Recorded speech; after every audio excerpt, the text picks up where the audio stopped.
So let's talk about what Sarah already spends. Looking at the money, Sarah is already spending about $164,700 a year on marketing. That includes Maya. It includes the social media company. It includes podcast production. It includes the website, email tools, and software. So Sarah is not doing nothing, and she's not simply being cheap. She's spending real money, but she's spreading that money across separate pieces. One vendor does that, another vendor does that. Maya tries to connect everything in the middle. Sarah is not wasting money. She's buying parts of her department without getting a working department. But here is what that produces.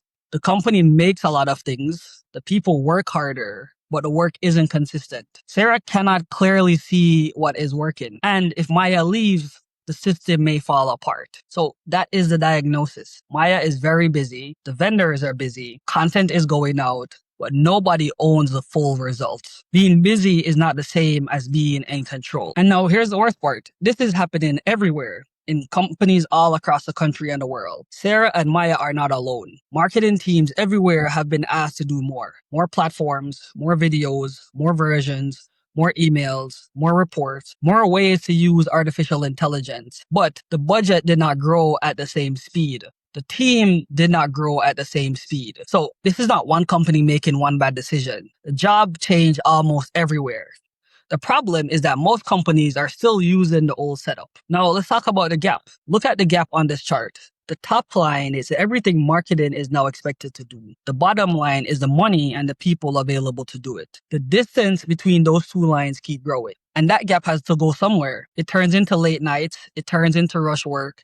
It turns into missed deadlines. It turns into Maya trying to do 5 jobs at once. The work grew. The support did not. If you want to understand where the pressure comes from, it's because making things got easier. At the same time, technology made production much faster. Work that used to take weeks can now take days. A campaign that once took 25 days might take 9. A set of social posts can be created in a fraction of the time. And so that sounds like the answer. Every company receives similar tools. Sarah's competitor can make things faster too. So speed is no longer the main advantage. The real advantage is knowing what is worth making in the first place. And that's the big change. This is the most important shift in the entire presentation. A few years ago, making media was hard. It was slow. It was expensive. Choosing what to make was treated like the easy part. Now, those two things have switched places. Making is easier. Choosing is harder. Making got cheap, judgment got valuable. And Sarah's 3 vendors are all being paid to make things. No one is being paid to look across the whole company and say, this matters, this doesn't. Do more of this, stop doing that. So Maya's job changed. Maya was hired to do 1 job.